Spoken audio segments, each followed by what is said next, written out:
Bismillahirrahmanirrahim. Assalamualaikum warahmatullahi wabarakatuh. Alhamdulillah wassalatu wassalamu ala Rasulillah wa ala alihi wa sahbihi wa mawala wa hawla wa la quwwata illa billah. Yang kami hormati guru kita beliau Ustaz Habibullah Ta'ala.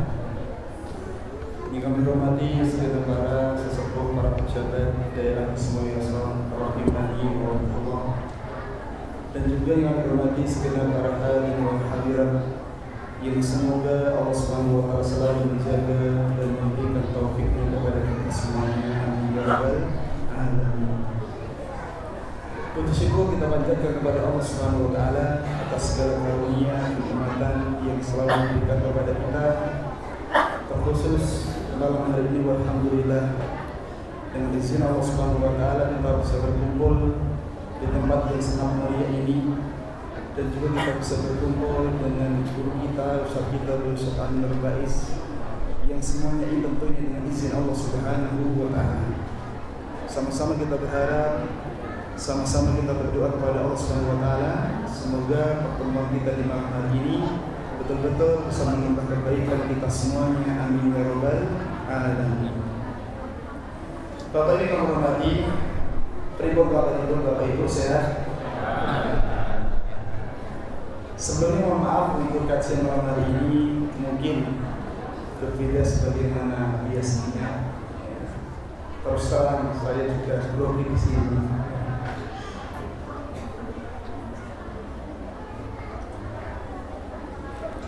Coba muslimin, untuk kajian malam hari ini memang sengaja dari beliau Ustaz Anwar meminta agar jemaah juga aktif dan juga tidak ngantuk. Maka nanti kajian kita modelnya adalah tanya jawab. Jemaah bertanya, Ustaz menjawab, atau dibalik. Sebelumnya kami ucapkan syukran jazakumullah khairan kepada beliau Ustaz Anwar. Alhamdulillah, dengan izin Allah Subhanahu wa Ta'ala akhirnya sampai juga di masjid Asyadiki Abdullah ini. Kemudian jemaah muslimin, sebelum kita mulai kajian kita di malam hari ini, sedikit memberikan beberapa pengumuman. Yang pertama, untuk model kajian malam hari ini adalah tanya jawab. Kami persilakan bagi bapak atau ibu nanti bisa menanyakan terutama terkait dengan materi kita, yaitu materi tentang pelembut hati. Yang bertanya insya Allah mendapatkan hadiah, insya Allah Ta'ala. Kemudian yang kedua, insya Allah Ta'ala nanti ketika menjelang waktu bisa kita akan dulu. Habis itu dilanjutkan kajian sampai kira-kira kalau pukul 8, ya, pukul 8 insya Allah Ta'ala. Dan meningkat waktu jemaah muslimin, gimana Ustaz kesehatan? Alhamdulillah Ustaz. Suaranya jelas ya Pak? Atau kurang? Suaranya kurang keras? Kalau kurang keras masa kurang keras sama kurang atas beda. Alhamdulillah. Bisa sampai ini namanya kecamatan Ngemplak, Kecamatan Ngemplak, Kabupaten Boyolali. Kabupaten Boyolali. Saya juga di Kecamatan Ngemplak, Kabupaten Sleman. Jadi kita punya kesamaan kecamatan. Alhamdulillah. Baik, gimana Ustaz? Rasanya Sleman sama Kismoyoso lebih adem mana? Rasanya di sini ada suara pesawat yang kencang banget. Aroma bandara dekat ini. Tapi teman-teman betah di sini. Insyaallah. Yang jelas kalau ke bandara tidak jauh. Alhamdulillah. Dan Ustaz, untuk meningkat waktu, untuk tema malam hari ini adalah mutiara hati seluruh hati. Begini Ustaz, mungkin saya bisa mengawali. Menurut yang saya pahami, bagaimana hati itu suatu perkara yang sangat agung. Dengan hati orang itu bisa masuk ke dalam surga. Dengan hati pula orang itu bisa masuk ke dalam neraka. Mungkin pertanyaan pertama Ustaz, bisa dijelaskan sejauh mana pentingnya kita ini melembutkan hati kita semua? Mungkin itu berusaha. Alhamdulillah, wassalatu wassalamu ala Rasulillah wa ala alihi wa sahbihi wa mawalah. Wa asyhadu an la ilaha illallah wahdahu la syarika lah. Wa asyhadu anna Muhammadan abduhu wa rasuluh sallallahu alaihi wa ala alihi wa sahbihi wa man tabi'ahum bi ihsanin ila yaumiddin. Biasanya kalau kajian memang akan selalu ramai. Biasanya tidak usah karena antum datang ramai kayak gitu. Ada apa dinamika? Ibu kayaknya lupa pas kajian gitu. Mereka ketemu Saya merasa kayaknya di atas ada arisan. Maka mohon maaf bagi para jamaah, baik yang ada di bawah, di atas, di samping maupun di depan belakang, mohon untuk tenang sebentar, baik yang kelihatan maupun yang tidak kelihatan. Karena ada yang di balik tembok. Kita mau bahas tentang yang tadi beliau sampaikan, perkara penting, yaitu memperhatikan hati. Yang dimana hati ini, kata Nabi SAW, ala wa inna fil jasadi mudghah, idza saluhal jasadu kulluh, wa idza fasadal jasadu kulluh. Dalam diri ini ada segumpal daging. Kalau baik, semuanya jadi baik. Kalau jahat, semuanya jadi jahat. Ala wahiyal qalb, itu adalah hati. Abu Hurairah radhiyallahu anhu pernah mengatakan, al-qalbu malikun wal a'dha'u junud. Hati itu raja, sedangkan anggota badan yang lain adalah pasukan. Maka yang namanya raja yang baik, kalau pemimpin adalah pemimpin yang baik, maka nanti akan memberikan kebaikan bagi seluruh pasukannya, menularkan kebaikan itu kepada seluruh pasukannya. Dan sebaliknya, ketika pemimpinnya pemimpin yang jahat, biasanya orang di sekitarnya juga tidak jauh dari karakter pemimpinnya. Jamaah, berbicara tentang masalah melembutkan hati, di antara forum yang bisa mengantarkan kepada kelembutan hati adalah forum seperti ini. Datang ke majelis ilmu, mendengarkan Al-Quran dan hadis dibacakan, mendengarkan nasihat, itu bisa membuat hati lebih lembut. Nabi SAW memberikan jaminan dalam hadis yang sahih, majtama'a qaumun fi baitin min buyutillah. Apabila ada sekelompok orang yang mereka berkumpul di salah satu masjid Allah, apa kegiatannya? Yatluna kitaballah wa yatadarasunahu bainahum. Mereka saling mengkaji kitabullah dan saling mempelajari antara satu dengan yang lain. Bagaimana balasannya? Illa nazalat alaihimus sakinah wa ghasyiyatuhumur rahmah. Akan turun kepada mereka as-sakinah, dan mereka akan diliputi dengan ar-rahmah. Apa manfaat adanya as-sakinah? Ketika kita mendapatkan as-sakinah, maka dengan keberadaan as-sakinah akan menambah iman, sehingga di majelis ilmu seorang hamba akan naik imannya. Allah Ta'ala berfirman, huwallazi anzala as-sakinata fi qulubil mu'minin liyazdadu imanan ma'a imanihim. Dialah zat yang menurunkan as-sakinah di hati hamba-hamba yang beriman, agar iman mereka semakin bertambah di samping iman yang sudah ada pada hati. Dengan modal as-sakinah iman, sehingga Anda bisa merasakan kalau memang serius pengajian itu diisi dengan membacakan Al-Quran, kita menyimak hadis Nabi SAW, lalu tausiah yang isinya kebaikan, iman naik. Wallahu a'lam, mungkin sampai lapangan turun lagi, ketemu dengan aneka aurat turun lagi. Saat ada di masjid imannya, pengaruh apa itu? As-sakinah yang turun. Makanya sahabat Mu'adz bin Jabal radhiyallahu anhu, ketika beliau mengajak orang untuk kumpul kajian, sahabat Mu'adz mengatakan, "Hayya nu'minu sa'atan." Mari kita ngecas iman sesaat. Sehingga dengan kumpul di tempat seperti ini, salah satu di antara manfaat besarnya adalah dalam rangka ngecas iman. Sebab sebab iman itu bisa naik, bisa turun, bisa bertambah, bisa berkurang. Yazidu bi ta'atir rahman wa yanqusu bi ta'ati syaitan. Bertambah dengan mentaati Ar-Rahman dan berkurang dengan mentaati setan. Saat Anda berbuat taat, iman naik. Saat Anda berbuat maksiat, iman turun. Saat hadir di tempat kajian, mendengarkan tausiah, iman naik. Allah turunkan as-sakinah. Manfaat yang kedua, kata Nabi SAW, wa ghasyiyatuhumur rahmah. Mereka diliputi dengan rahmat.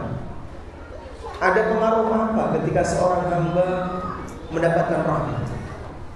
Orang kalau diberi oleh Allah ar-Rahman, rasa kasih sayangnya tumbuh dengan maksimal, sehingga dia menjadi orang yang lebih lembut, lebih tawadhu, lebih rendah hati, lebih nyaman ketika berinteraksi dengan orang lain. Coba Anda lihat ya, Nabi SAW diberi kelebihan oleh Allah rahmat yang luar biasa, sehingga beliau dikenal dengan Nabiur Rahman, sang Nabi penebar rahmat. Wa ma arsalnaka illa rahmatan lil alamin. Tidaklah aku mengutus Muhammad kecuali agar menjadi rahmat bagi seluruh alam. Bagaimana kondisi Nabi SAW? Allah berfirman, "Fabima rahmatin minallahi linta lahum walau kunta faddan ghalidhal qalbi lam faddu min hawlik." Fabima rahmatin minallah, disebabkan rahmat yang datang dari Allah kepadamu, linta lahum, kau bisa bersikap lemah lembut kepada mereka. Sangu rahmat bisa membuat hati jadi lebih lembut. Ar-Rahmun yarhamuhumur rahman. Orang yang penyayang kepada orang lain, lemah lembut kepada orang lain, maka dia akan disayang, dikasih rahmat oleh Zat yang Maha Ar-Rahman, Allah Subhanahu wa taala. Dengan sebab rahmat itu seorang hamba bisa lebih lemah lembut, lebih baik karakternya, akhlaknya lebih mulia, karena dia punya rahmat.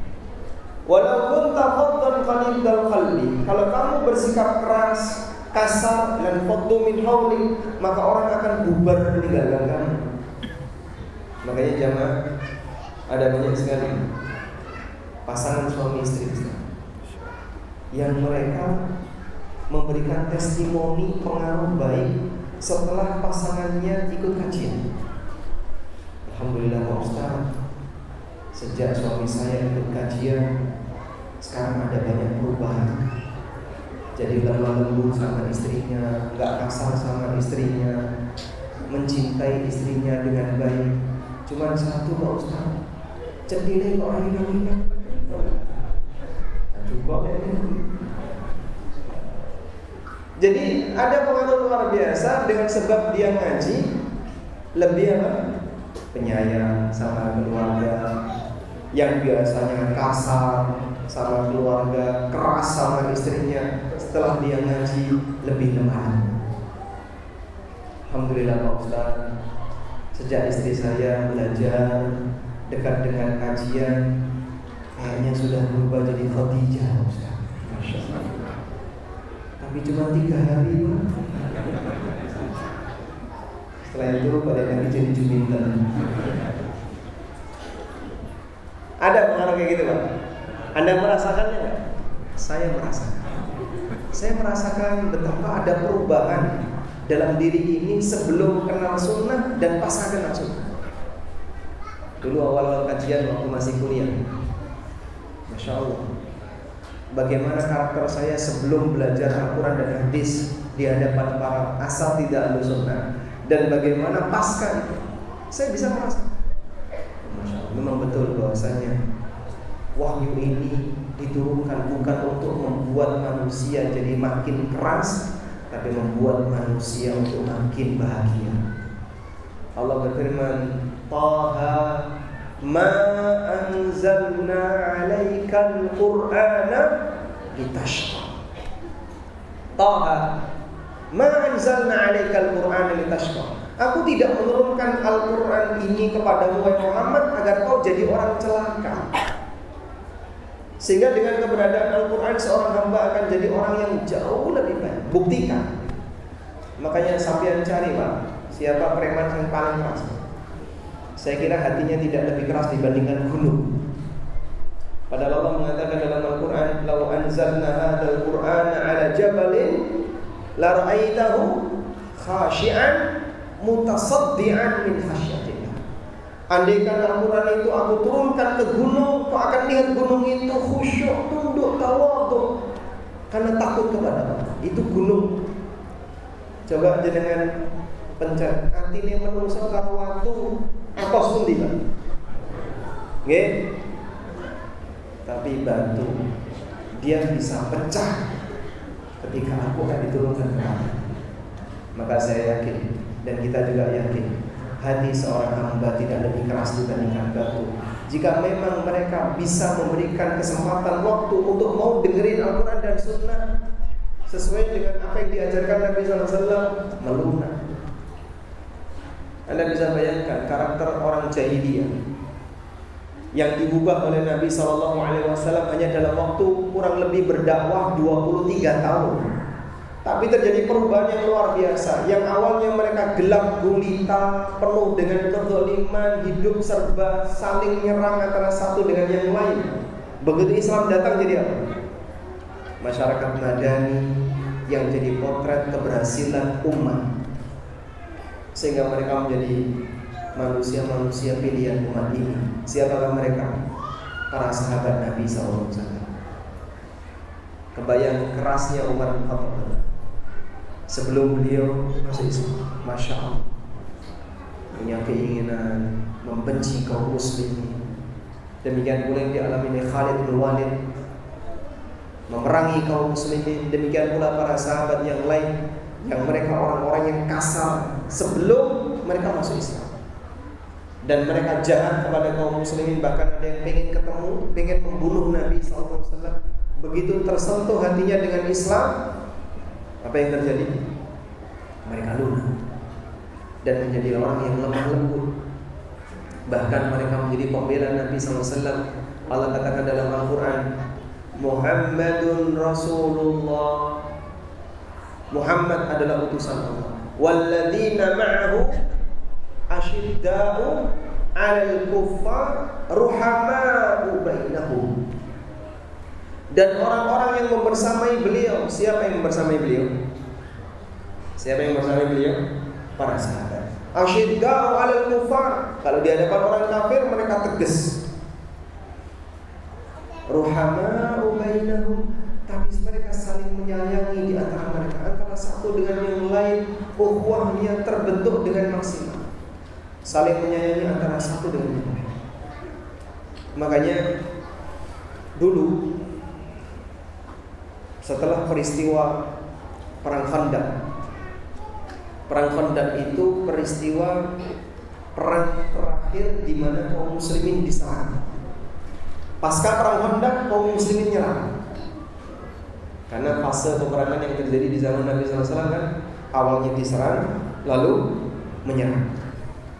Batasnya itu Perang Khandaq, terjadi di tahun 5 Hijriah. Pada saat selesai peristiwa Perang Khandaq, kemudian Nabi SAW menaklukkan beberapa daerah Yahudi yang dekat. Bani Quraidah ditaklukkan, Bani ini ditaklukkan, semuanya sampai ditaklukkan yang berada di sekitar Madinah. Terutama mereka yang mau mengkhianati perjanjian dengan Nabi SAW. Sampai ada orang musyrik, wanita musyrikah yang datang dari Mekah ke Madinah. Kenapa? Karena ingin hidup bersama kaum muslimin, gak betah dengan suaminya yang masih kafir. Sebab mereka bisa membedakan bagaimana karakter keluarga muslimah dengan keluarga yang tidak tersentuh dengan syariat Islam, keluarga orang kafir. Makanya sampai Allah perintahkan, idza ja'akumul mu'minat muhajiratin famtahinuhun. Kalau datang kepada para wanita muslimah yang berhijrah, coba ditanya, diuji dulu, ini serius atau karena berantem sama suaminya. Jadi memang datang pengen masuk Islam atau datang karena benci sama suaminya, berantem sama suaminya. Sampai seperti ini. Dan itu bisa dirasakan sampai sekarang. Bapak Ibu yang kami hormati, di sebagian Muslim itu minoritas dan dakwah di situ berkembang. Salah satu di antara fenomena yang terjadi adalah banyak wanita yang masuk Islam. Lebih banyak wanita yang masuk Islam dibandingkan lelaki yang masuk Islam. Kenapa itu, Pak? Karena mereka bisa membandingkan, saya hidup bersama suami yang kafir dengan saya hidup bersama keluarga yang Muslim, jauh bedanya.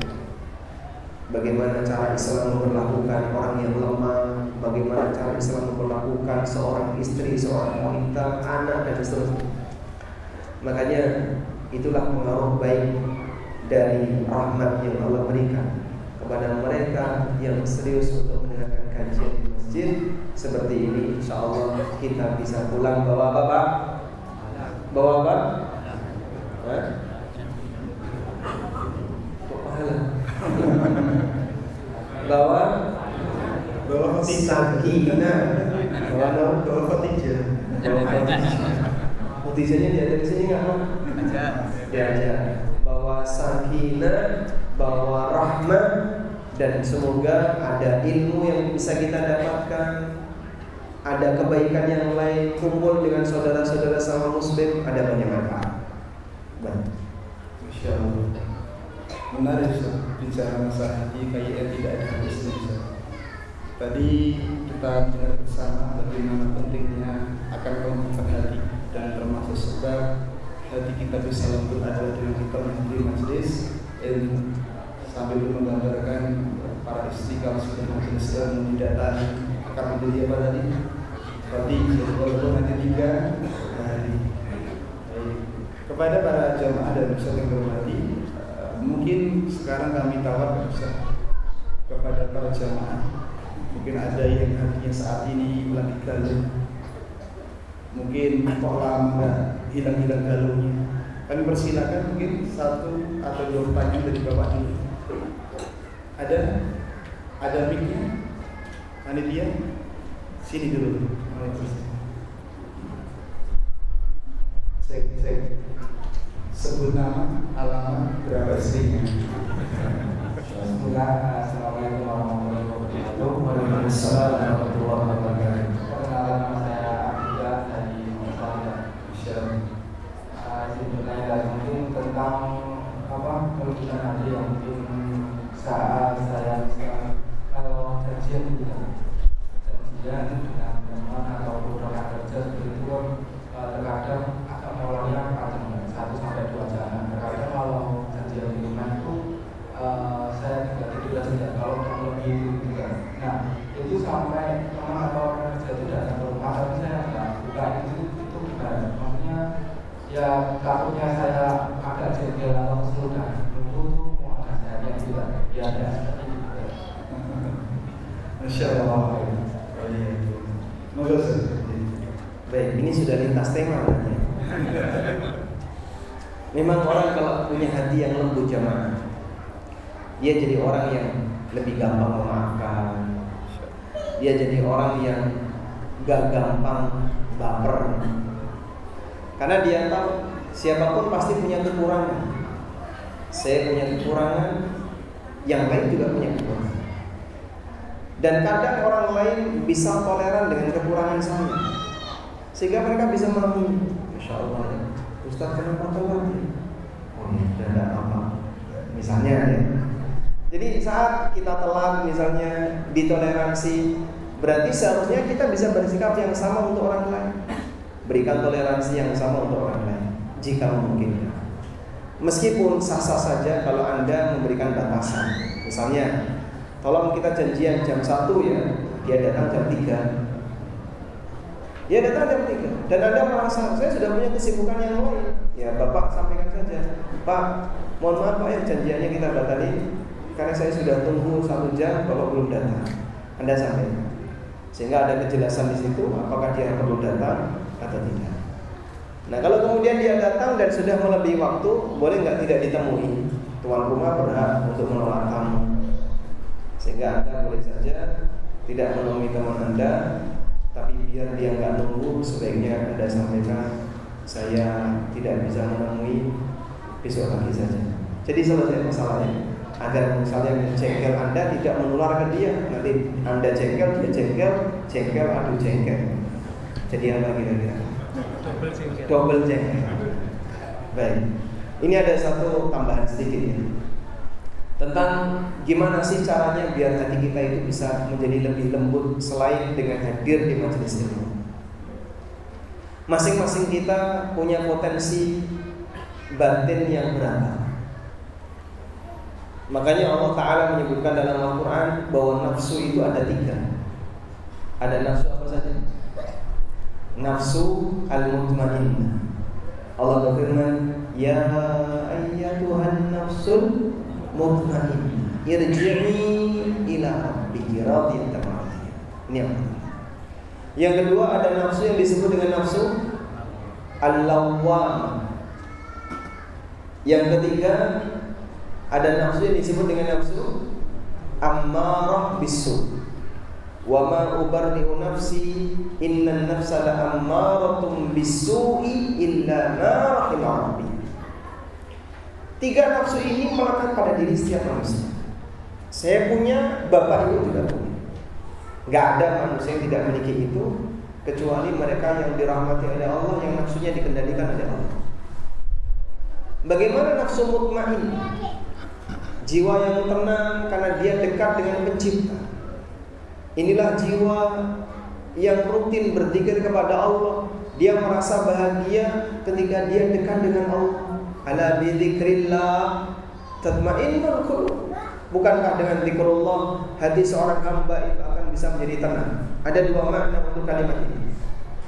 Makna yang pertama adalah, bukankah dengan mengucapkan kalimat-kalimat thayyibah hati itu bisa menjadi tenang bagi batin yang bisa menikmatinya? Mana yang kedua, bukankah dengan membaca peringatan Allah? Yang dimaksud membaca peringatan Allah di situ adalah membaca Al-Quran.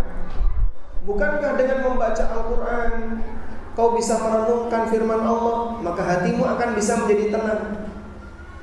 Kalau yang pertama membaca kalimat thayyibah, yang kedua mengkaji isi Al-Quran, itu bisa membuat hati menjadi tenang. Bapak kalau sudah terbiasa semacam ini, maka nafsul mutmainnah berkembang. Nafsu mutmainnahnya bisa makin bagus, makin berkembang karena dia rutin belajar Al-Quran, rutin zikrullah. Karena itu jadilah hamba yang sebisa mungkin merutinkan zikrullah, sebab itu bisa membuat nafsul mutmainnah semakin tumbuh berkembang. Ada nafsu yang disebut dengan nafsul lawwamah, dan Allah berikan sumpah dalam Al-Quran, la uqsimu bin nafsil lawwamah. Aku bersumpah demi nafsul lawwamah. Seperti apa sih nafsul lawwamah? Dari kata lama yalumu yang artinya mencela. Nafsul lawwamah artinya nafsu yang hobi mencela. Hobi mencela maksudnya ada 2. Mencela ketika berbuat baik dan mencela ketika berbuat buruk. Nah, nafsu lawwamah ini tidak bisa kita nilai baik dan buruk kecuali apa yang dia cela. Misalnya, ada orang gak sholat, atau ada orang yang ketinggalan sholat jamaah, terus nafsunya berontak. Kamu itu kenapa kok ketinggalan terus? Salahmu sendiri. Kamu ketinggalan takbiratul ihram, kamu ketinggalan 1 rakaat. Salahmu sendiri, kamu tadi gak persiapan. Itu nafsu mencela dirinya sendiri. Maka lawamah seperti ini baik atau buruk? Baik atau buruk? Baik. Contoh yang lain, ada orang berbuat maksiat. Selesai berbuat maksiat dia sedih. Nafsu lawamah berfungsi. Nah, kamu sih ikuti hawa nafsu. Coba kalau tadi saat mau berbuat maksiat kau tahan diri, kau sabar, kau ini, maka kau tidak akan terjerumus ke dalam. Kemarin kan sudah kau lakukan itu, kenapa balik lagi? Berarti nafsu lawamah ini baik atau buruk? Baik, ini nafsu lawamah yang baik. Ada juga nafsu lawamah yang jahat. Saat dia berbuat kebaikan, kemudian dia merasa rugi dengan itu. Nah, kamu tadi sholat, coba kalau nggak sholat kamu bisa berangkat, nggak ketinggalan. Kayak gitu ya. Misalnya ada orang ketinggalan kereta, gara-garanya sholat misalnya, atau gara-garanya dia berbuat taat, kemudian dia rugi dari situ. Nah, itu duitmu keluar banyak, makanya kalau mau ibadah perhitungan, yang hemat, masa keluar sampai jutaan, ini pemborosan dan seterusnya. Berinfak tadi disebut pemborosan, jiwanya mencela, itu nafsu lawamah yang apa? Tercela. Sehingga nafsu lawamah bisa terpuji, bisa tercela, tergantung bagaimana pembiasaan nafsu ini dalam mencela dirinya sendiri.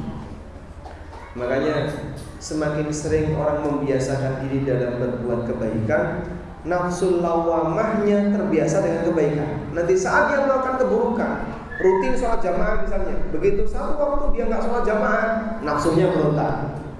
Itulah nafsu lawamah yang apa? Yang baik. Sudah? Ada yang ketiga, ini yang murni jahat. Yang dikatakan oleh Allah, innan nafsa la'ammaratun bisu. Sungguhnya nafsu itu memerintahkan orang untuk berbuat jahat. Tapi Allah sebutkan di lanjutan ayat, illa ma rahima rabbi, kecuali nafsu yang dirahmati oleh Rabb. Itulah nafsu yang mendorong orang untuk berbuat maksiat, ngajak orang untuk berbuat durhaka kepada Allah, meninggalkan kewajiban, atau tenggelam dalam hal yang haram. Namanya nafsu amarah. Baik. Selanjutnya, terus bagaimana caranya kita bisa mengendalikan ini? Menghilangkan itu tidak mungkin. Tapi Anda buat yang satu dominan, yang satu turun, bisa dengan cara dilatih. Sehingga nafsul mutmainnah dilatih dengan cara apa? Apa yang bisa membuat jiwa itu tenang? Allah berfirman, ala bi dzikrillah tatmainnul qulub. Bukankah dengan zikrullah hati seorang hamba bisa menjadi tenang? Rutinkan dengan zikrullah, perbanyak zikrullah. Dengan zikrullah nafsul mutmainnah bisa semakin tumbuh berkembang. Makanya ada seorang sahabat tanya kepada Nabi SAW, ya Rasulullah, inna syara'i al-islami qad kafurat. Syariat Islam itu sudah banyak sekali ya Rasulullah, dan nampaknya kalau aku harus mengamalkan semuanya enggak sanggup. Maka berikan nasihat kepadaku agar aku dimudahkan oleh Allah untuk itu. Nabi SAW ngasih saran apa? La yazalu lisanuka rubban bi dzikrillah. Buat lisanmu selalu basah dengan zikrullah. Nah, para ulama mengatakan dengan memperbanyak zikrullah, pembiasaan zikrullah, maka jiwa seorang hamba akan selalu merasa tenang dengan zikrullah. Di saat itulah nafsul mutmainnah berkembang dengan baik. Bisa jadi perkembangannya mengalahkan nafsul ammarah, sehingga dia gampang, lebih ringan untuk melakukan ketaatan. Diawali dari memperbanyak apa? Zikrullah. Coba bisa praktekkan ini. Jadi orang yang dermimil zikir di setiap saat, ketika lisan sedang kosong tidak dipakai, Anda perbanyak untuk zikir. Sudah ada? Sudah. Mungkin kita stop dulu. Itu kita ada dulu. Baik, kita dengerin dulu. Kajiannya jam stop. Oh, siap. Sebelum berjalan, dari ibu dipersiapkan pertanyaannya terkait dengan materi malam hari ini. Monggo, mati.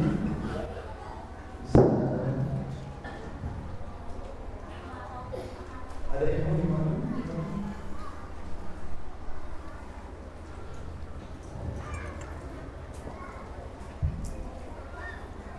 Allahu Akbar, Allahu Akbar, Allahu Akbar, Allahu Akbar. Asyhadu an la ilaha illallah.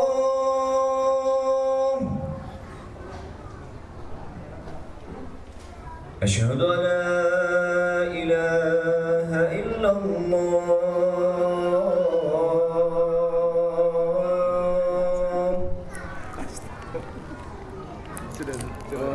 Asyhadu anna Muhammadar Rasulullah.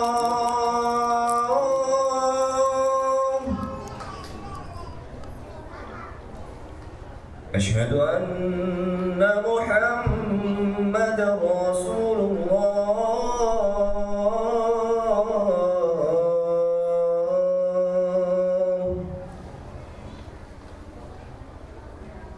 حي على الصلاة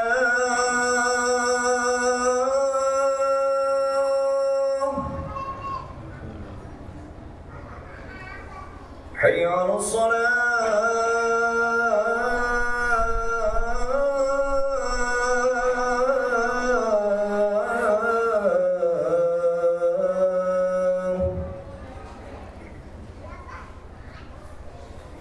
حي على الفلاح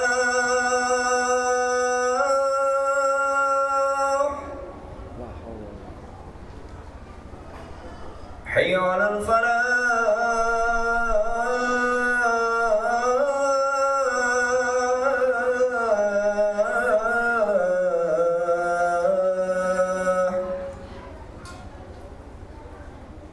الله أكبر الله أكبر لا إله إلا الله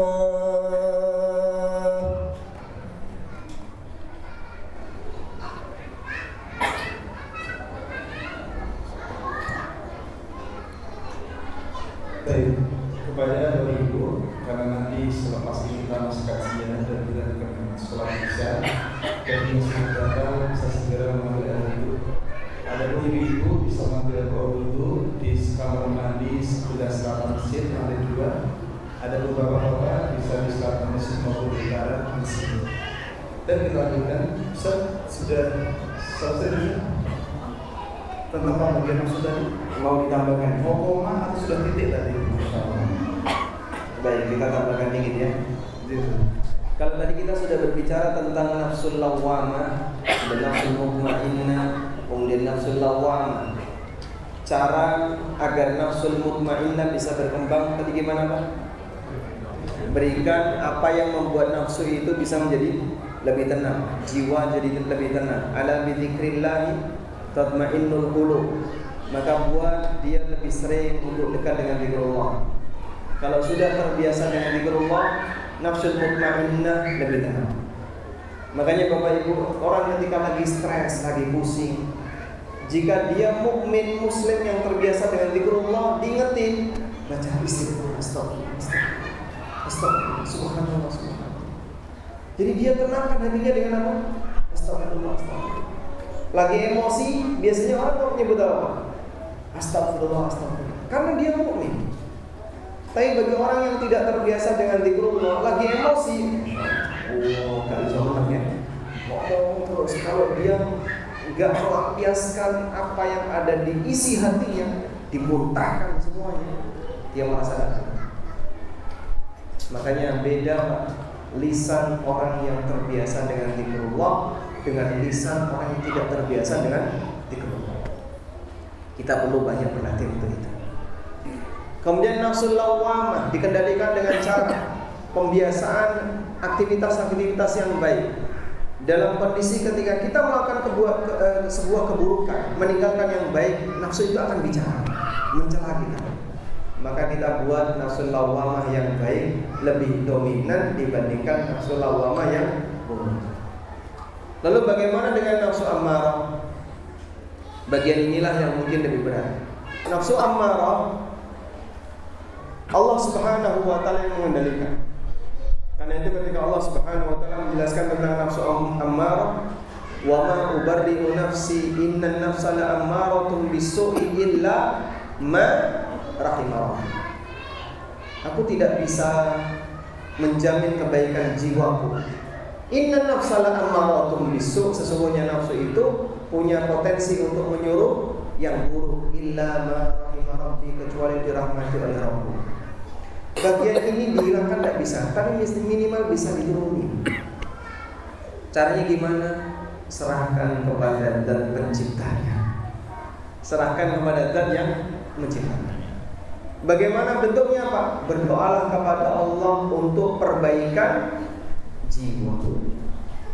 Salah satu di antara doa Nabi SAW. Mohon Bapak Ibu hafalkan ya.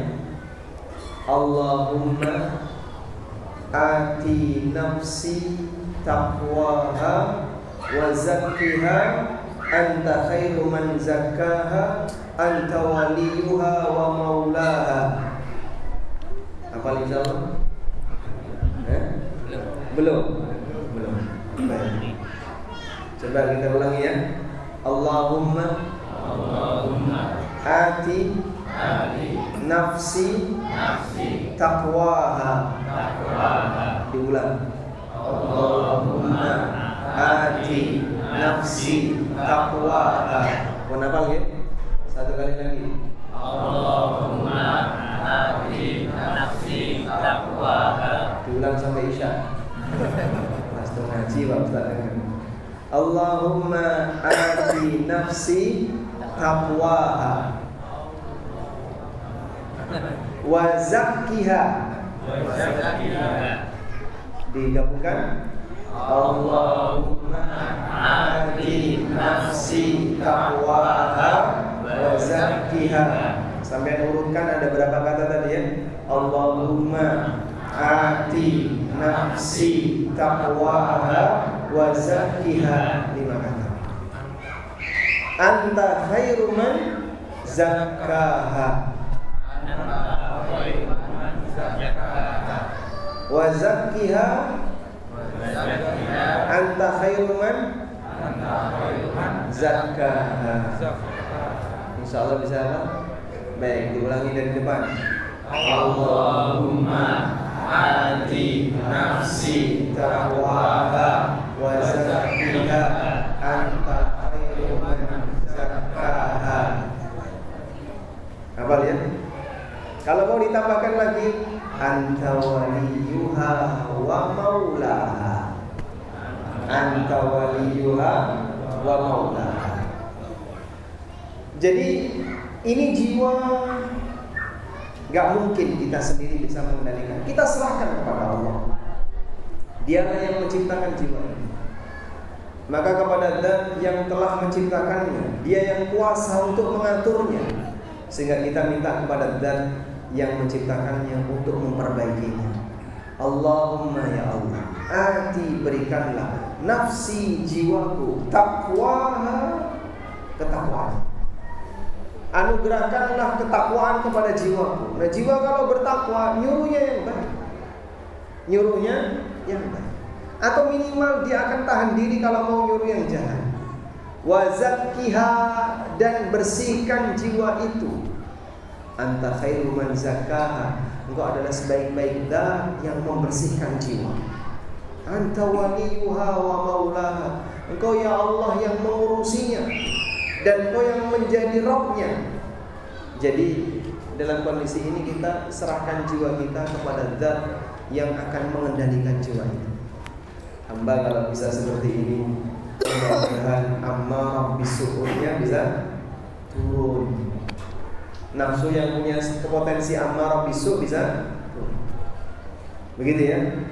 Sehingga masing-masing jiwa yang 3 tadi kita kendalikan dengan metode yang berbeda. Untuk nafsul mutmainnah dikembangkan dengan cara perbanyak zikrullah. Untuk nafsul lawamah, buat lawamah yang baik, yang dominan dengan cara pembiasaan amal-amal baik. Untuk nafsu ammarah, serahkan kepada Zat yang menciptakannya. Minta kepadanya agar hati kita diberi ketakwaan. Ada satu cerita Ustaz. Masya Allah. Apa itu Ustaz? Udah tahu ceritanya belum? Kayaknya belum pernah cerita Ustaz. Jadi Syekh bin Baz rahimahullah, pada waktu beliau tawaf, mesti kan didampingi oleh beberapa orang muridnya. Doa yang beliau ucapkan berkali-kali itu adalah doa Allahumma aslih fasada qalbi. Allahumma aslih fasada qalbi. Berkali-kali beliau ucapkan. Kecuali antara rukun yamani dengan Hajar Aswad. Beliau baca Rabbana atina fid dunya hasanah wa fil akhirati hasanah wa qina adzabannar sebagaimana sunnah Nabi sallallahu alaihi wasallam. Di putaran yang lain beliau membaca Allahumma aslih fasada qalbi. Ya Allah, perbaikilah sisi kerusakan dalam hati. Perbaikilah sisi kerusakan dalam hati. Itu seorang syekh yang kita kenal, Syekh bin Baz, orang yang sangat baik hati, dermawan, berilmu, dan aneka kelebihan yang beliau miliki. Namun Masya Allah, beliau rajin berdoa kepada Allah, Allahumma aslih fasadah. Ya Allah, perbaikilah kerusakan hati. Nah, yang seperti ini barangkali bisa kita tiru jemaah. Kita pasrahkan hati kita kepada Zat yang menciptakannya. Kita mohon kepadanya agar hati ini dibimbing oleh Allah Subhanahu wa taala. Wallahu a'lam. Masyaallah. Jazakallahu khairan. Satu pertanyaan dengan jawaban yang luar biasa. Banyak faedah yang sudah diberikan beliau. Sebelum kita masuk pada pertanyaan dari ibu, tadi ada pertanyaan ini dan kita sudah menyampaikan setiap penanya dapat hadiah. Maka mana dia? Kemudian tadi Ustaz Amin Berbaik sudah menyebutkan dua doa. Enggak Ustaz? Insyaallah.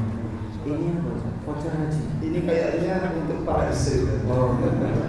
Tadi sudah istri belum? Oh belum. Orangnya mana? Oh Mas Ari. Usia berapa Mas? 23. Itu sudah saatnya nikah tuh belum Ustaz? 23. Coba tanya ke beliau. Ya mohon doanya. Oh iya. Kalau saya dulu nikah 22 masih. Berarti 23 sudah saatnya ya.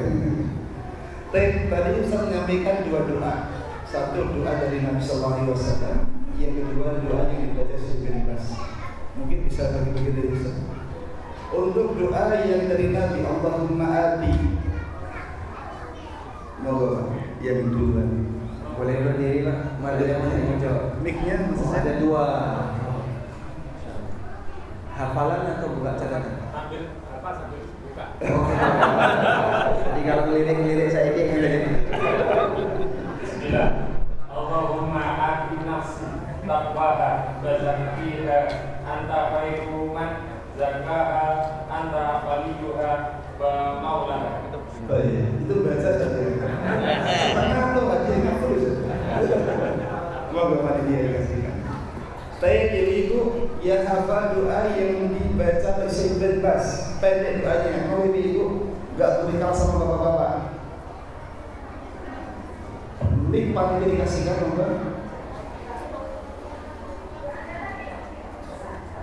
Silakan dibaca doanya, nanti yang menentukan hadiah tidak rusaknya ya, bukan saya.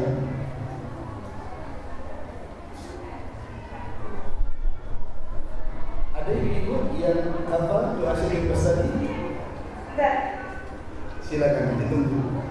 Ustaz akan menunggu insyaallah. Lagi googling. Nyari di Google. Kayaknya di sini sinyalnya susah. Enggak. Silakan dibaca.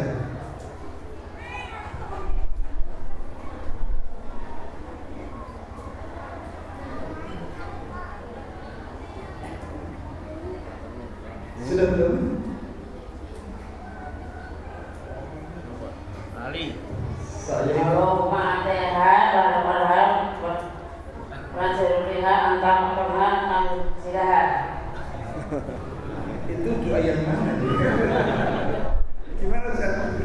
Coba Bapak, bener nggak Pak? Salah. Katanya Bapak salah. Coba yang lain. Yang lain ibu ada? Ibu dulu ya. Allahumma aslih fasada qalbi. Allahumma asrif fasad qalbi. Gimana Ustaz? Dapat hadiah. Dapat hadiah silakan. Baik. Kalau kita berikan kesempatan kepada ibu-ibu, biasanya ibu-ibu yang punya banyak masalah, apalagi yang baru ngaku sama suaminya. Silakan ibu dipersilakan satu soal saja, tidak usah panjang-panjang ya. Kalau panjang cerita sama suaminya saja. Mau ibu satu pertanyaan dapat hadiah yang tanya. Enggak.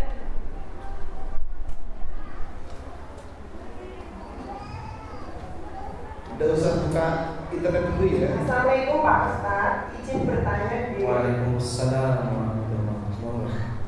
apa perbedaan berkah dan barokah? Dan contohnya seperti apa? Terus apa akibatnya orang yang tidak diberkahi atau tidak barokah? Dan apakah orang yang kerja di pabrik rokok itu diberkahi juga?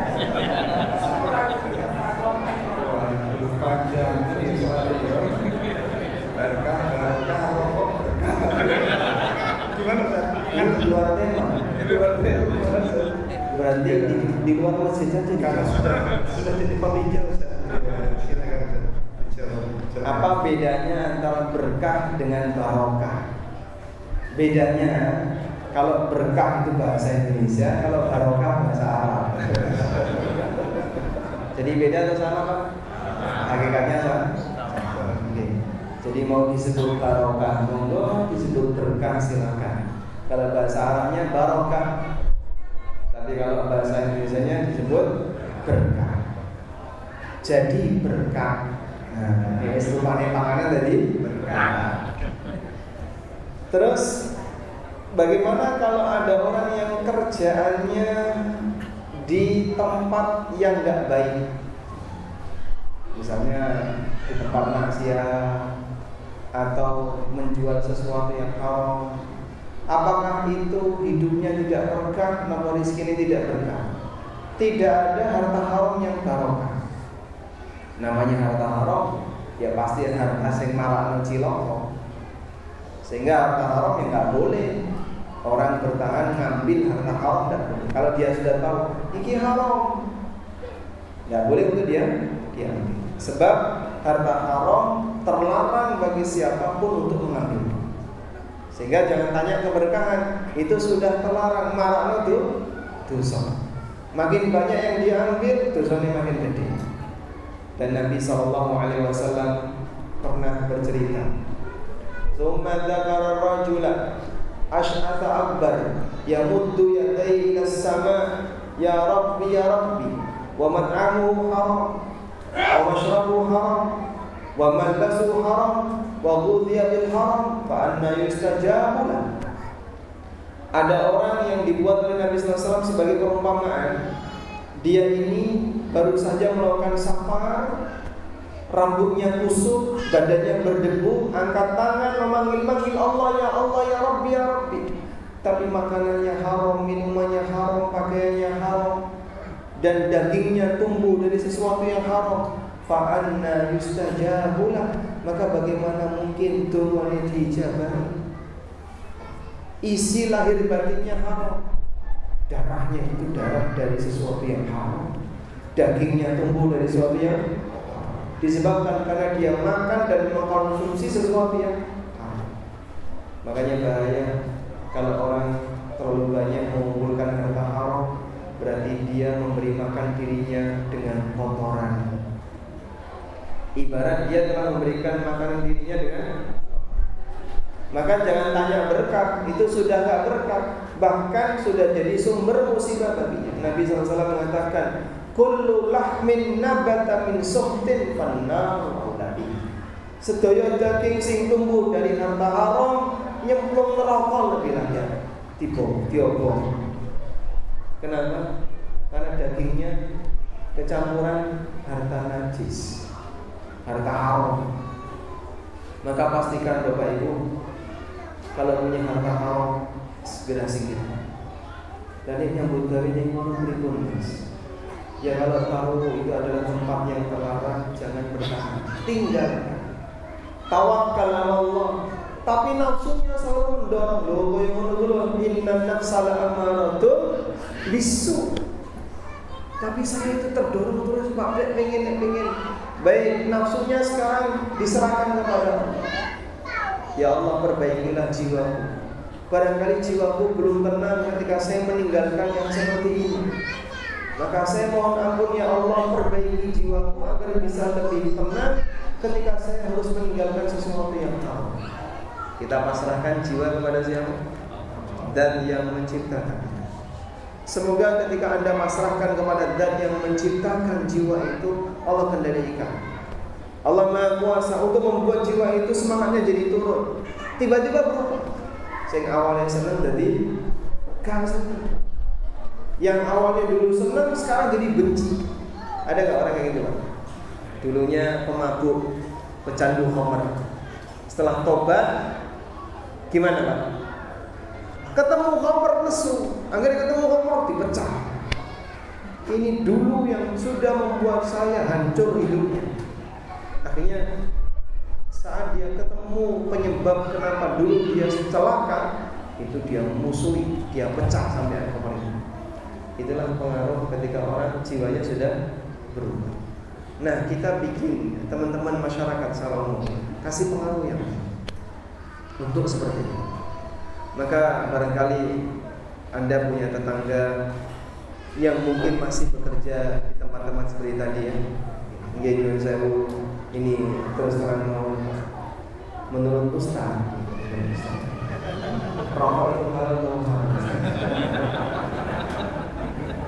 Ini menurut Ustaz siapa Ustaz? Lagi jenengan dong Ustaz. Menurut Ustaz rokok itu halal atau haram? Yang jelas saya itu gak pernah merokok. Terus? Iya, sepaham saya Ustaz, karena merokok itu sisi manfaatnya lebih banyak. Sepaham saya Ustaz, itu ada perkara yang haram. Karena kalau salah kalau diluruskan. Beribu? Kalau salah kalau diluruskan. Karena madorotnya Lebih besar. lebih besar. Jadi memang rokok ada manfaatnya nggak Pak? Hah? Apa manfaat rokok?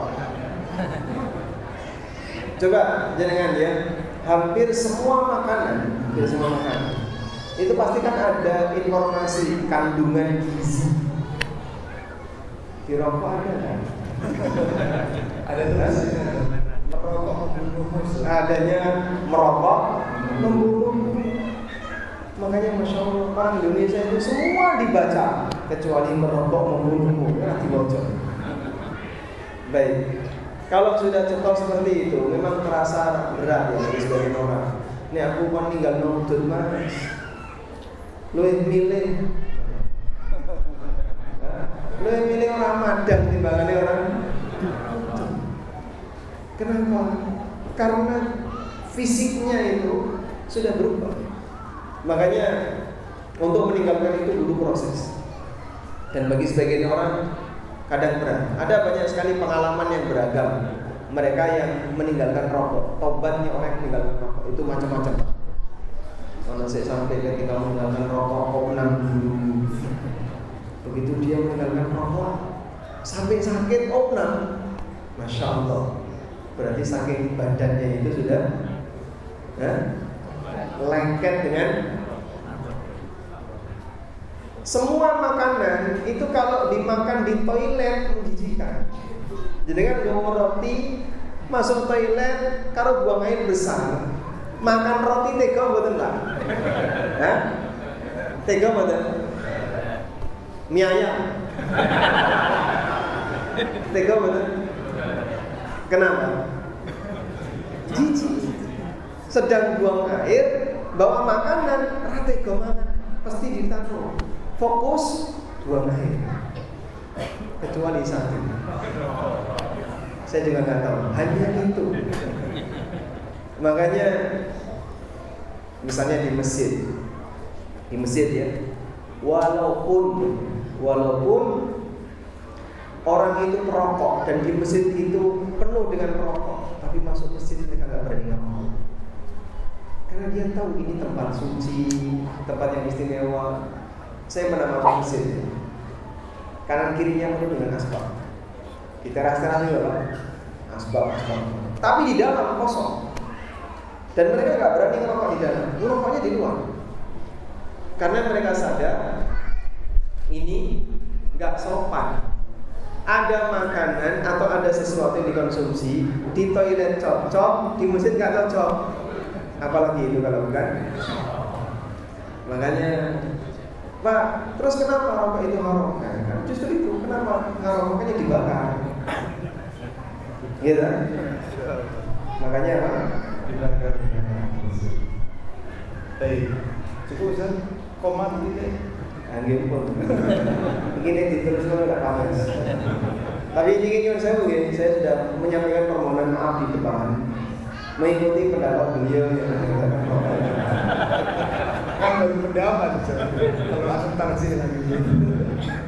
Oke, sekarang itu ada pertanyaannya. Silakan paling dia dikasih hadiah tadi yang tanya barokah sama berkah dan berikutnya saya mungkin sebelum nanti Pak sampaikan kepada jamaah untuk dia mau bertanya, ada sedikit ganjar Ustaz. Kadang kita ini ngasih semangat Ustaz. Tapi kadang dari 5 menit itu kadang sudah tidak sadar diri, ngantuk gitu. Ketika mau selesai tiba-tiba bangun. Nah itu pertanyaan, ini termasuk penyakit atau tanda kerasnya hati atau bagaimana Ustaz? Mohon penjelasan. Ada orang yang ngaji saat awal dia semangatnya semangat datang. Begitu sampai di masjid, duduk langsung hilang. Nah itu sebabnya apa? Ya ada beragam sebabnya. Bisa jadi karena orang yang capean ngantuk, ban nyambut gawe ning sawah, gitu. Kemudian maghrib di masjid, adem, liar-liar, gitu. Apalagi penyampaian ustaz yang tenang, sehingga adem, merem. Itu banyak. Ada juga yang memang karena dia nggak gubris, sehingga ngaji Allah, mau yang rata gubris, akhirnya tinggal tunggu. Ada yang dia ngantuk karena materinya mungkin kurang menarik. Jadi ada beragam faktor. Namun secara umum bahwa ngantuk ketika kajian itu tercela. Ibnu Mas'ud radhiyallahu anhu menyebut bahwa an-nu'as indal mau'izah minasyaitan. Ngantuk ketika ada pengajian itu karena godaan setan. Setan membawa jarum lalu ditusukkan kepada orang itu. Nah, ketika kena tusukan setan, kemudian dia kalah dengan tusukan setan, ngantuk, tidur. Tapi sangat disayangkan yang seperti ini kehilangan kesempatan karena orang yang ngantuk itu ibarat jenengan datang ke tempat belajar nggawa timbo. Nggih. Ngaji niku sampun napa? Timbo. Timbone napa niku, Pak? Manah piyambak menika. Hati kita. Karena kita mau menampung ilmu. Jenengan mangkat nggawa timbo sampai di tempat timbone ditutup alias merem. Ya kan saya mlebu. Makanya orang kalau tidur ketika ngaji tidak ngerti apapun. Kenapa? Karena ditutup timbone. Sehingga dulu para sahabat membuat perumpamaan, mathaluhum kamathali sariyatin ahfaqu. Perumpamaan mereka itu seperti pasukan perang yang gagal. Sudah berangkat pakai modal waktu, modal tenaga, pulang nggak bawa apa-apa karena gagal. Orang yang belajar kajian, namun ya dia tidur ketika di majelis ilmu itu ibarat seperti dia datang bawa timba, begitu sampai di tempat yang seharusnya dia isi dengan air, tapi malah ditutup. Ya Allah. Makanya Bapak Ibu, tapi gimana Pak kalau misalnya kita mengantuk banget? Ya sudah disiapkan dulu. Jadi sebelum ngaji tidur dulu. Misalnya, jenengan baru mulai sekolah sawang, jam pinten biasanya. Kondur saking samping jam pinten. Jam gangsal. Baru kondur saking samping, booking dia, terus napa? Dolanan manuk. Sing suwe ngene ngono. Dolanan manuk dorong sampai mepet, Pak. Sudah, yang tidak bermanfaat tinggalkan. Begitu pulang dari sawah jam 5 sore mandi, persiapan. Ngantuk tidur dulu. Dengan niat moga-moga nek pengajian ba'da maghrib bisa lebih fresh, bisa lebih segar. Insya Allah tidurnya jenengan dalam hal ini untuk menghilangkan ngantuk berpahala. Tapi yang pesan sama istrinya, atau sama keluarganya, karena kan di waktu-waktu yang sensitif bisa jadi kebablasan. Sampaikan, aku ngantuk tak teruse. Engkau nek tangi-tangi, tolong dimandikan, dikafani. Ngeres tak Pak? Allah. Jadi kok bisa begini ya? Satu pertanyaan dari kata ngantuk banyak faedah. Inilah nikmatnya dan tinggal dulu dengan orang itu. Lanjut Bapak-bapak ngomong sana dulu ya. Yang versi kami pada dia Mikrofon ini. sambil bawa ini. Oh, Sebut nama, alamat, jumlah isi saya. Assalamualaikum warahmatullahi wabarakatuh. Waalaikumsalam warahmatullahi wabarakatuh. Pertama nama saya Syarif dari Indonesia Ustaz. Bisa pengoferan Ustaz dan panitia Kasih dan panitia menghormati kajian ini. Semoga Allah mengucapkan sakinah dan rahmat kepada kita semua. Amin. Sebenarnya Ustaz tadi disebutkan mengenai sakinah dan rahmat yang akan Allah turunkan kepada orang yang berkumpul di rumah Allah untuk menuntut kaji dan pelajari Al-Quran. Sebenarnya Ustaz, ada beberapa orang yang mungkin secara teorinya, secara amalannya sudah terlihat lama mengkaji dan pelajari Al-Quran, namun ketika bermasyarakat atau berhubungan dengan keluarganya sendiri bahkan itu masih keras atau bahasa gaulnya itu sehingga mereka bisa kira-kira salahnya di mana ya? Bagaimana cara memperbaikinya? Bahasanya apa tadi? Single bacok. Masya Allah. Kalimat jadidah. Kalimat jadidah. Apa Ustaz? Berarti dia sensitif sekali ya. Demek obong. Ada orang yang sudah lama ngaji, tapi karakter dia belum berubah. Dia keras, dia kasar kepada orang lain. Cara dia bermuamalah juga pengennya pokoknya selalu pokoknya itu aku yang menang, aku yang menang. Kalau ada seperti ini, yang salah yang mana? Apakah materinya yang salah? Ataukah orang itu yang salah? Al-Quran tidak pernah salah. Hadis Nabi SAW juga tidak pernah salah. Karena Al-Quran tidak pernah ngajarin kayak gitu. Kalau ada santri yang nakal, apakah pondok boleh disalahkan? Tidak. Kenapa? Pondok gak pernah ngajari kayak gitu. Terus kenapa santri itu nakal? Ya, dia sendiri yang salah. Mungkin ada sisi misalnya memang karakter dia susah untuk diubah. Dia ngerti, dia tahu kalau itu salah, tetapi tetap dilakukan.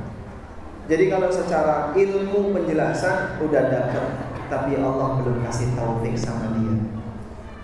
Terus gimana Pak kalau ada orang seperti ini? Pertama, nasihat untuk yang bersangkutan. Ini diawali dari kesadaran. Kamu ngerti nggak sih kalau kamu ini orang yang ditakuti oleh orang lain? Loh kenapa kalau saya ditakuti? Karena kejahatan kamu. Setiap kali orang mendekat ke kamu mesti berantem atau misalnya ada yang terdolimi, ngamu kalau ngomong nyelekit, sehingga ada di tempat ini nyelekit, negeri nyelekit, negak nyelekit, nyelekut. Dia nggak bisa jaga lisan, ketika bicara mau ceplos-ceplos, suka menyakiti hati orang lain. Nabi SAW pernah menyebutkan, Inna min syiraril khalqi yawmal qiyamah. Di antara makhluk yang paling jelek besok di hari kiamat adalah orang yang ditakuti oleh orang lain, makhafata syarrihi, karena takut dengan dampak buruknya. Saya nggak senang sama dia. Kenapa? Agar dia harus kenal, kok mesti diutangi. Tidak kenal saya ini utang. Ini utang jalur terus, kejar terus, tolong lama saya terus utang. Baru kenal wes utang. Sampai dititani sama masyarakat, hati-hati. Sampai nek kenal lagi mesti langsung jalur utang. Maka dihindari oleh orang lain, sehingga orang tidak mau dekat sama dia. Kenapa? Karena dia punya potensi yang buruk. Nah, jangan sampai kita jadi orang seperti ini, ditakuti oleh orang lain karena keburukan.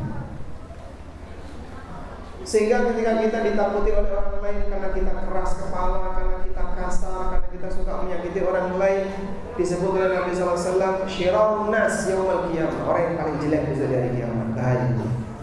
Dolimnya Pak.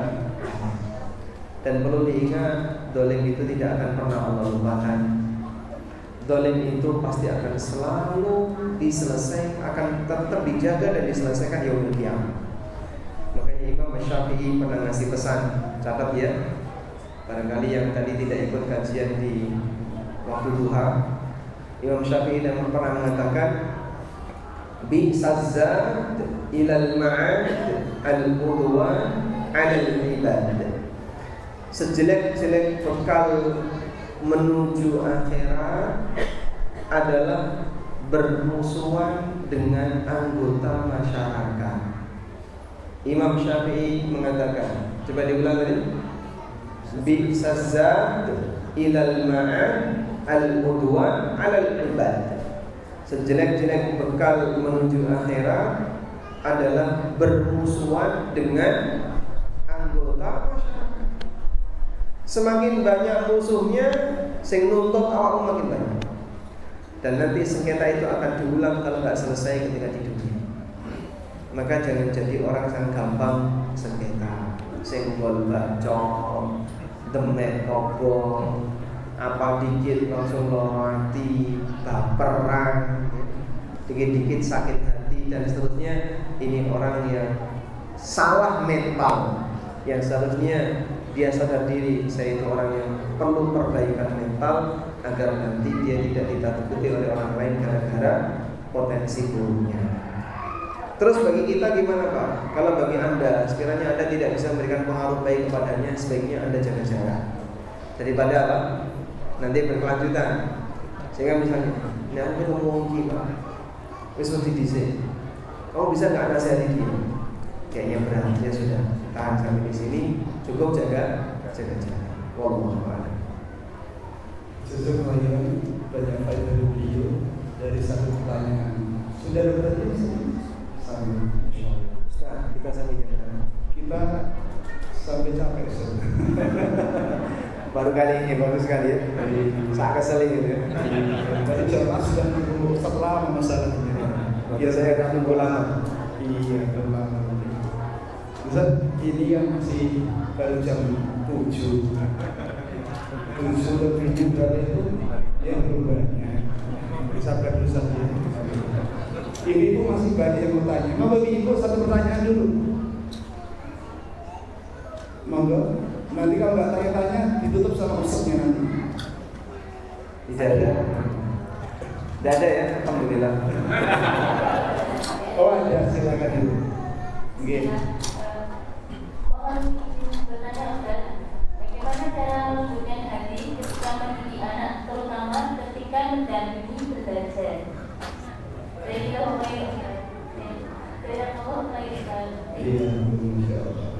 Bagaimana melembutkan hati, maksudnya jangan kasar dan keras ketika mendampingi anak waktu belajar.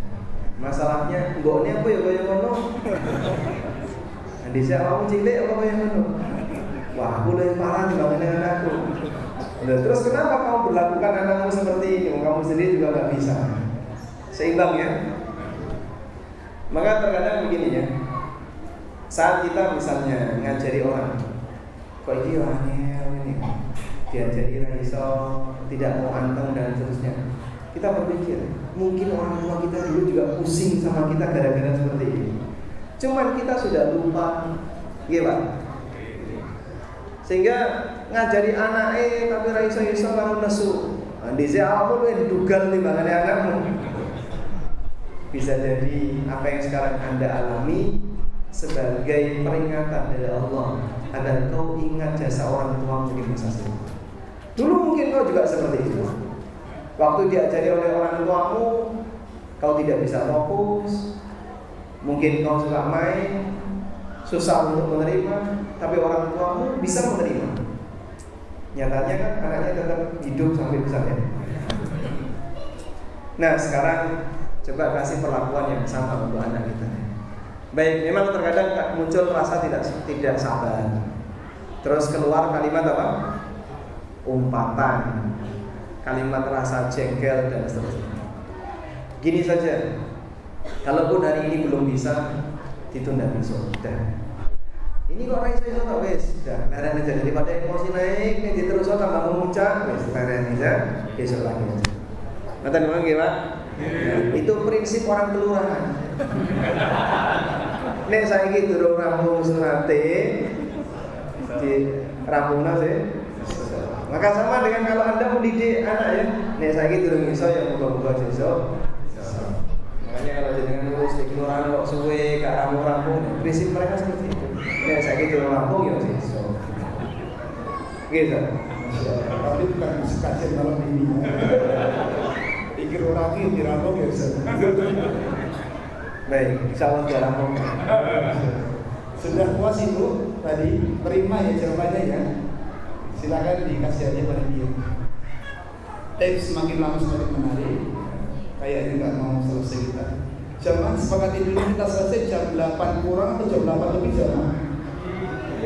Oh suaranya menanggung. Jam 8 kurang atau jam 8 lebih? Oh lebih. Lebih berapa jam?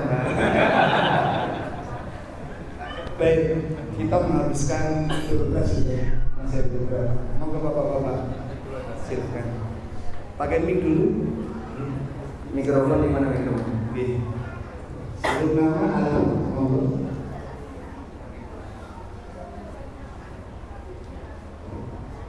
Assalamualaikum warahmatullahi wabarakatuh. Assalamualaikum. Nama saya Suroso dari Jawa.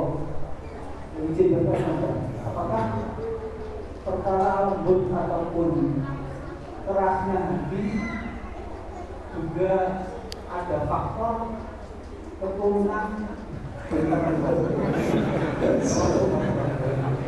Soal luar biasa ini.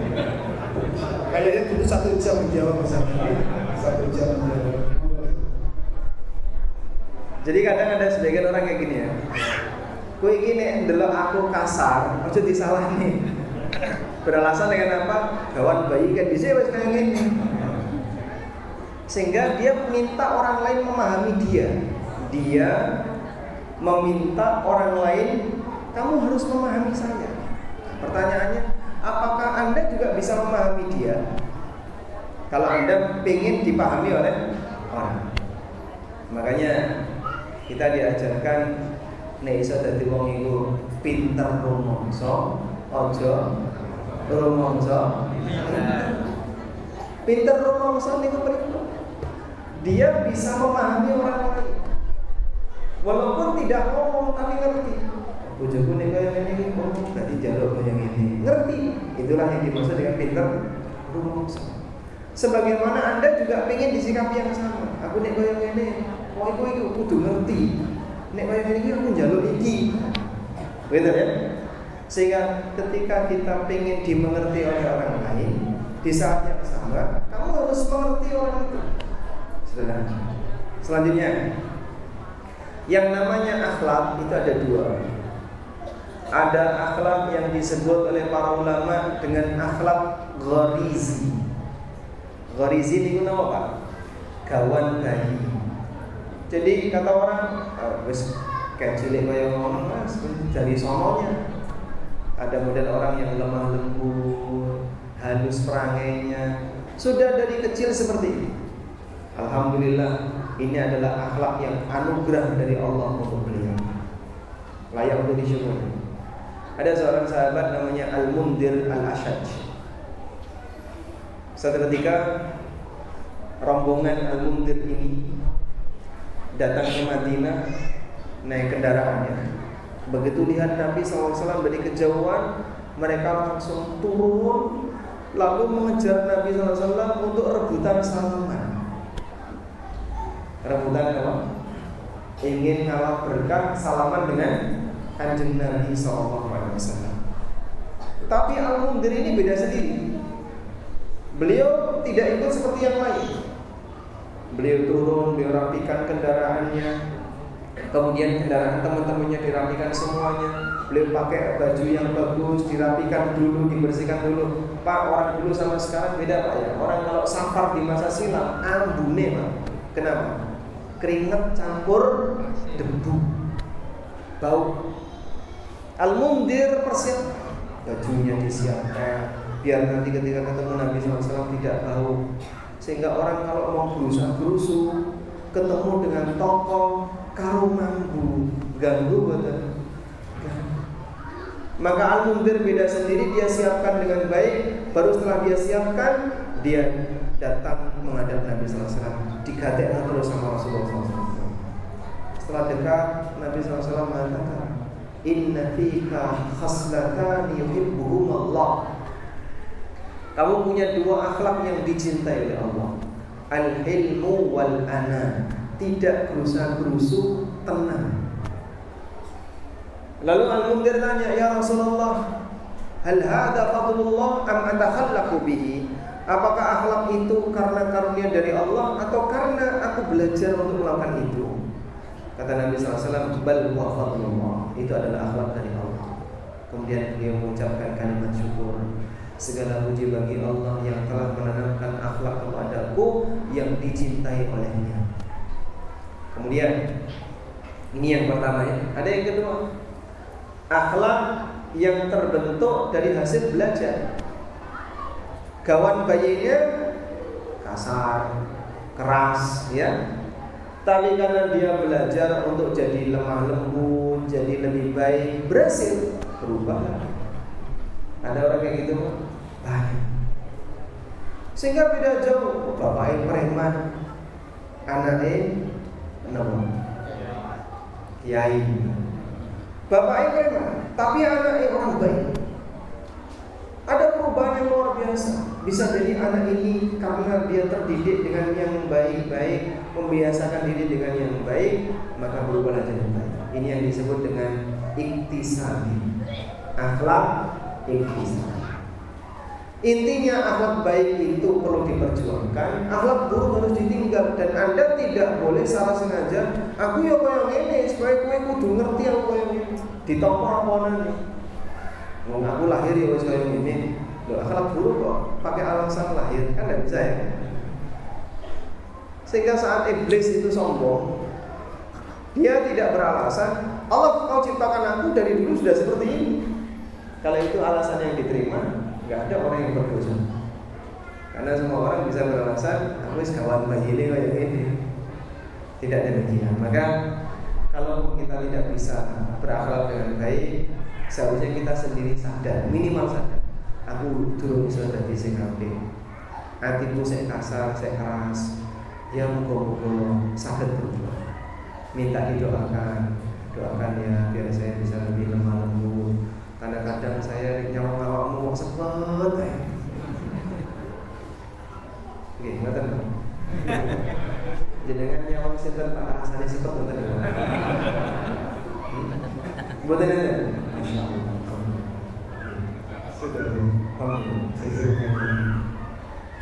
Gimana Ustaz? Masih lanjut atau Semangat ya? Semangat mau penutupan. Selain ibu sudah. Ibu ada masih panitia nggak, berapa hadiah masih ada? Gini, hadiahnya kita bagikan aja. Di satu. Pertanyaan dari saya, mereka menjawab. Boleh Ustaz. Giliran ya. Masih ada berapa hadiah di sini? Putra ada berapa? Satu. Putra ada berapa? Putri? Putri ada berapa hadiah masih ada? Boleh. Ayatnya ada. Mau Ustaz yang putra dulu satu hadiah dibagian dulu. Baik, bawa jadi kan? Gak jadi. Assalamualaikum warahmatullahi wabarakatuh. Waalaikumsalam. Jadi pertanyaan nama Totong dari Baduran Jawa. Menanya Ustaz tadi disebutkan bahwa dari bekal pembelajaran dengan masyarakat. Kemudian di lingkungan rumah itu bagian besar itu non muslim. Dan selama ini memang secara sosial mereka baik, kita baik, saling hormati satu sama lain. Cuma beberapa waktu yang lalu memang ada anggota keluarga dari tetangga itu yang meninggal. Nah, ketika itu ya karena di lingkungan itu salah satunya kita itu harus membantu gitu, karena dekat gitu dan sangat mereka dari pihak gereja itu sangat biru sekali. Jadi kita baru dan juga istilahnya apa ya, meminta untuk tempat kita menembung kita lah istilahnya ya parkir ya salah satunya itu di kesempatan atau akal kita selanjutnya juga mereka ada ibadah. Dia juga ngomong misalnya pakai buat parkir gitu. Walaupun kita nggak menikmati ibadahnya dia, tapi apakah seperti itu kita berikan? Masya Allah. Kita sarankan dia pindah ke ngeplak aja. Baik, itu memang salah satu di antara resiko kalau kita berada di lingkungan yang beragam. Dan di negara kita seperti ini terkadang perlu untuk dikondisikan dengan baik. Mungkin sebagai saran pertama begini, bolehkah takziah kepada orang yang mati dalam kondisi non muslim? Ulama beda pendapat, dan sebagian ulama ada yang membolehkan. Kalau bapak menggunakan pendapat itu, insya Allah sebatas takziah tidak masalah. Tapi ternyata tidak selesai sampai di situ. Biasanya rampe acara kematian itu kan banyak, tidak hanya sebatas murti jenazah, tapi juga ada kegiatan-kegiatan setelah. Bapak tadi cerita ada kegiatan peribadatan dan seterusnya. Ya intinya begini, mendukung tidak boleh, tapi kita tidak ada. Nah, terus gimana Pak kalau misalnya mereka minta izin untuk memakai tempat kita digunakan untuk parkir? Kalau itu adalah milik umum seperti jalanan dan seterusnya, Anda kan tidak punya wewenang. Tapi kalau itu wilayah Anda sendiri, misalnya yang ada di tanah Anda dan seterusnya, nah barangkali itu masuk wilayah wewenang. Nah ini yang bingung, nek pengen parkir mlebu. Tapi kalau di luar tidak masalah. Jadi mungkin kalau mereka minta izin, monggo silakan di luar saja. Itu saja sebagai sarannya. Tapi saya juga bingung, nanti kalau saya melakukan sendiri belum tentu bisa. Hah? Ya kalau sound system nggak bisa ditahan, suara dia nggak bisa. Itu konsekuensi kalau Anda tinggal di situ. Saya pernah ngisi kajian di Bali, masjid sebelahnya namanya Banjar, tahu Banjar kan? Jadi corong Banjar itu mengarah ke masjid, ada corong. Dan tepat jam 6 pagi itu mereka selalu membaca wirid. Apa namanya? Hah? Pikir wirid.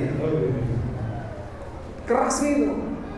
Dengan bahasa Sanskerta atau apa yang kita nggak tahu. Dan itu pakai corong. Kajian belum selesai. Syuruk anggap jam 6 lebih 5 menit. Kajian belum selesai, keluar suara itu, ya sudah terpaksa harus tutup karena lama ternyata dia. Nah, ya itulah konsekuensi. Padahal itu masjid besar, Masjid Muhammadiyah cukup besar. Cuman kita tidak mungkin terus menahan karena kita berada di lingkungan yang dominan adalah mereka. Ya, walaupun intinya inilah manfaat besar kenapa kita perlu kumpul di lingkungan yang seragam agar kita bisa lebih nyaman ketika menjalankan ibadah sebagai seorang muslim. Wallahu a'lam. Walhamdulillahirabbil alamin. Karena beliau belum mau menutup, maka saya wakili. Wassalamualaikum warahmatullahi wabarakatuh. Wa akhiru da'wana alhamdulillahirabbil alamin. Assalamualaikum warahmatullahi wabarakatuh. Syukran jazakallahu. Seibat apapun pembicara tetapkan salam bisa. Ya, rela 3 karena dia sudah menutup, kita tidak bisa membuka lagi. Sudah bertemu dekat, Allah memudahkan beliau bisa hadir bersama kita semuanya. Saya sebagai moderator yang paling besar tentunya, punya besarnya, perlu mohon maaf yang sangat besarnya. Sama-sama doakan semoga beliau selalu punya kesehatan dan umur, bisa menempati kepentingan kita semuanya, dan semoga kita yang hadir selalu diberikan psikolog dalam belajar sampai kita dijemput oleh ajak kita semuanya. Amin ya rabbal alamin.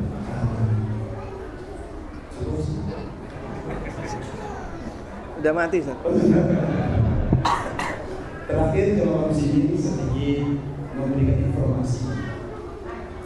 Tempat yang sekarang kita duduk bersama-sama ini dinamakan dengan Masjid SMP kita Al-Huda. Ini merupakan SMP Sunnah. Mungkin kalau di Mampang ini satu-satunya yang tidak mondok. Dan ternyata sekolah sunnah yang tidak mondok alias seperti itu saat ini sangat dibutuhkan, terutama bagi anak-anak yang mereka memang tidak mondok. Alhamdulillah ini sudah berdiri dan sudah mendapatkan izin resmi dari dinas. Kemudian perkembangan bertahun meningkat dan akhirnya kemarin berakhir pada terakhir kita sampai menyeleksi karena kita baru memiliki masing-masing satu kelas siswa. Untuk itu mohon doa jamaah semuanya. Saat ini kita sedang mencoba mengadakan ikhtiar agar nanti para santri, para anak kita semua yang ingin belajar kami untuk mesti tampung. Di utara kita ada tanah sekitar 300 meter agak luas. Alhamdulillah dari pemilik tanah hanya memberikan harga 260 CP. Dan insyaallah kalau tanah ini akan digunakan untuk pengembangan kelas SMP kita dan nanti pun akan digunakan untuk kelas-kelas yang lainnya dari sekolah yang ada di desa ini. Maka mohon doa sekaligus dukungan jamaah semuanya, semoga cita-cita kita semuanya memiliki sekolah-sekolah yang berkualitas sisi agamanya diberikan kemudahan oleh Allah Subhanahu wa Ta'ala. Tidak panjang lebar kami berbicara. Kami mewakili dengan para pengurus Yayasan Islam Huda Jamben. Apabila dalam penyambutan banyak kekurangan, banyak khilafan, saestu kami mohon maaf yang sebesar-besarnya. Mengatakan Assalamualaikum warahmatullahi wabarakatuh.